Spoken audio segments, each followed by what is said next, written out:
Everybody, welcome to week 3. All right, so you got the first full week of class under your belt. That's a good thing. Now we're on to week 3, and we're really getting into the nitty-gritty here. So we were talking about kind of some very broad stuff last week. What's the difference between hardware and software? What's an operating system, cloud storage, Microsoft Office, kind of broadly speaking, and that's laying the foundation for everything else that's going to come down the road, starting with this week. So now we start to get more specific. We're going to get into different elements or different programs in Microsoft Office. So we're going to start with Outlook, then we'll move to Word, then we'll go to Excel, then we'll go to PowerPoint. We'll have a little bit of time where we do some Excel stuff, but we're focused on something else. We're going to be talking about the internet and browsers and other cool stuff. That's week 6. But this is the week where we start to get into the specific stuff, and we're going to start with Outlook. Now, Outlook is something that many of you probably already use, so you say, well, this is going to be a lot of review for me. That's fine. Hopefully you do learn something new this week. But many of you have never used Outlook before, and you're using it because that's the preferred, the required, frankly, email platform for Brian Stratton. So you do need to use it here, and you may be kind of struggling to figure out how to use it or how to use it effectively. And so this week is going to be very, very helpful.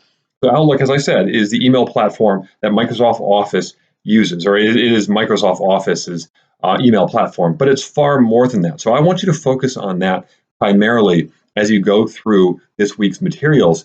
It's what else does it do beyond just sending and receiving emails?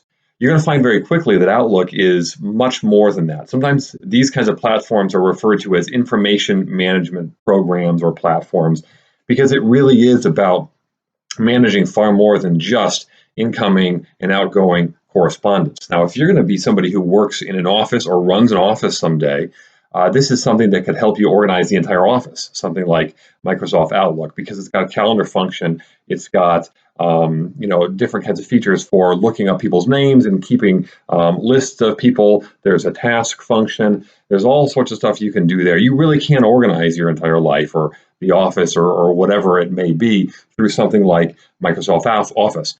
So think about Microsoft Outlook. So think about it that way. What does it do beyond just sending and receiving emails?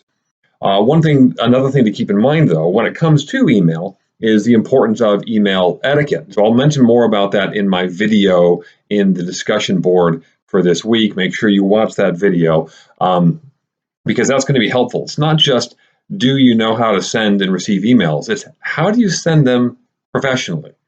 What's the difference, essentially, between an email you'd send to your best friend or your grandma or something and an email that you're going to send to your boss? There are a lot of differences there, and you want to make sure that you understand them. So that's going to be email etiquette. So a lot of Microsoft Office or Outlook is what we're going to be doing this week. There are going to be a couple of assignments. Obviously, there's going to be the discussion board. You want to make sure you get in there and try to get something posted at least at the very latest Wednesday.